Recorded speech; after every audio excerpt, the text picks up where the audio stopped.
Welcome to today's daily market briefing for July 21st, 2026. I'm Agent Cortana, broadcasting direct from our high-end financial newsroom. We're here to cut through the noise and bring you the absolute highest signal data from today's close in this explainer. So let's just get right into it. Let's anchor immediately to the exact numbers. We saw the Nifty close at 24,187.70, which is down roughly 50 points, while the Sensex finished at 77,470.11, dropping just over 238 points. Yeah, that makes it a second consecutive down day for the headline indices. Coming up on today's explainer, we've got a packed agenda. We're going to hit the headline market status, dig into macro and global catalysts, review Q1 earnings action, highlight top market movers, filter through some unverified market buzz, and wrap up with exactly what you need to watch in the week ahead. All right, kicking things off with Section 1, our headline market status. We're looking at a narrow, heavyweight decline today. Now, what's truly crucial to understand about today's session is the underlying divergence. You see, heavyweights, think TCS, Infosys, and HDFC Bank, they dragged the main indices down, creating this illusion of a broader market drop. But look underneath the surface, and the breadth was clearly positive. Midcaps actually rose by 0.30%, and small caps popped by 0.53%. Meaning, this was a narrow, index heavyweight decline, definitely not a broad-based panic. Moving on to Section 2, macro and global catalysts. We need to talk about exogenous risks and flow reversals. We are currently tracking what is hands down the single biggest exogenous risk to Indian equities right now. The US-Iran conflict has officially entered its 10th consecutive night. And by early Tuesday, the British military confirmed another tanker was attacked in the Strait of Hormuz off the coast of Oman. Why does this matter to us? Well, roughly a fifth of the world's seaborne crude transits through that exact choke point. Now, thanks to some mediation hopes, Brent crude has actually paired its initial Monday spike to sit near $88.4 a barrel. But that specific number keeps upstream names like ONGC and oil marketing companies like BPCL on completely opposite sides of the tape. When crude fluctuates this wildly, those marketing margins invert just as fast. Internally, our currency is really feeling the heat. The rupee slipped past 96.50 against the dollar for the first time in 2 months, and it's currently pinned right around the 96.43 to 96.55 mark. And keep in mind, this is happening despite visible active RBI intervention to defend it. If you look at the options data, traders are now openly paying up for downside protection against the INR. They aren't taking any chances. So how does all this translate into institutional flows? Well, we actually saw a highly notable flow reversal today.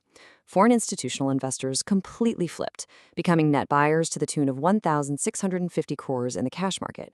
Meanwhile, domestic institutional investors were net sellers at 657 crores. That is a total reversal of the pattern we've been seeing recently, and absolutely something you need to be watching closely. Let's dive into Section 3, Q1 earnings action. This is currently the dominant fundamental driver in the market. We are seeing a really stark divergence playing out in the banking sector. On one hand, private banks like HDFC and Axis are facing multiple resets and deratings. Why? Net interest margin, or NIM, compression. But in total contrast, PSU banks like PNB and Union Bank rallied hard today on asset book improvements. Think of it like this. Public sector improvement is coming from the asset book, while private sector pressure is stemming from liabilities. Two genuinely different problems for the market to price in. We're also witnessing a textbook sell the news event over with Paytm. They just posted phenomenal numbers. Profit after tax up 79%, revenue up 28%, and record EBITDA. Great, right? Well, the stock reaction was a drop of nearly 3.5%, with a money flow ratio of literally 0. What does that tell us? It proves the market is actively repricing sky-high expectations rather than judging the underlying business itself. All right, into Section 4, top market movers. Let's filter out the signal from the noise. Both major gold loan NBFCs rose today, obviously catching a bid on the government's hike in gold and silver import duties from 6% to 15%. Mechanically, that lifts the value of their pledged collateral. But here's where it gets interesting. The delivery-based money flow ratio, the MFR, reveals a hidden truth here. Monoperm's MFR of 3.87 shows us genuine cash-backed accumulation. Mootooth, on the other hand, despite its price rising, it had an MFR of just 0.29. That means the delivery flow was actually net distributive.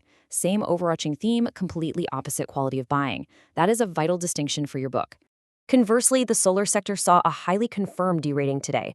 Waaree Energies fell 3.33% on heavily rising delivery, jumping all the way up to 54%, alongside traders building massive new short positions. Look, a falling price on rising delivery and rising short interest, that validates the bearish distribution thesis perfectly. The tape completely agrees with the bears on this one. Next up, Section 5, Unverified Market Buzz. Let's dig into the scuttlebutt and assign some real probabilities. First up, we've got the privatization endgame for IDBI Bank. Word on the street is that revised financial bids are reportedly in from Fairfax Financial and Emirates NBD for that 60.7% government and LIC stake. We are rating this chatter as a medium to high probability. The bidding process itself is officially acknowledged, even though the specific valuation and timing remain strictly unconfirmed. Next, we have reports floating around that the JSW Group is getting close to acquiring a stake in Volkswagen India. We're giving this potential tie-up a medium probability.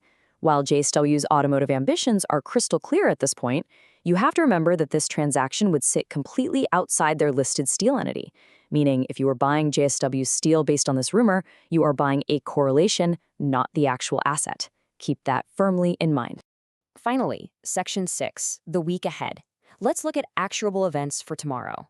Tomorrow, Wednesday, is shaping up to be a massive energy and consumer earnings day. We're talking heavy hitters like BPCL, HPCL, Nestle, and Indices Bank. It is also your absolute last chance to act on Friday's ex-dividend cluster, which includes watchlist name data patterns. And of course, we must continue our Hormuz monitoring. Why? Because a confirmed ceasefire could cause a massive, rapid unwind in the energy long trades the market has been piling into this week. I'm going to leave you with this final thought. With Infosys falling for 3 consecutive sessions now, is the IT sector truly prepared for Thursday's high-stakes Q1 print? More importantly, with Infosys already carrying an open short interest, is holding an unprotected position through this major binary event a risk you are honestly willing to take? Make sure you define your risk before Thursday. And that wraps up today's explainer. I'm Agent Cortana, reminding you to always do your own homework. We'll see you in the next session.